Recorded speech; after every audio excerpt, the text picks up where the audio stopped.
Ištrūkite iš nerimo rato. Nerimas laimės žudikas. Ar dažnai mintyse nagrinėjate problemas, kurių negalite išspręsti? Tai vadinama gromuliavimu. Kai nerimaujate dėl kitų žmonių nuomonės, dėl finansinių nesklandumų ar dėl šeimos narių sveikatos, problemų gromuliavimas slopina laimę.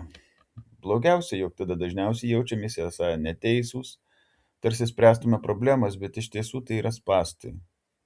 Gromuliavimas tarsi žiurkėno sukamas ratas, daugybė pastangų ir jokio rezultato. Imkitės veiksmų ir sulaužykite tą nerimo ratą. Ką regimo galite nuveikti dėl problemų sprendimo? Jei viskas jau padarykite, atsiribokite, atsitraukite į šalį ir imkitės darbų, kurie jums teikia pasitenkinimą. Pradėkite šiandien, ką galite nuveikti, kad ištrūktumėte iš nerimo rato.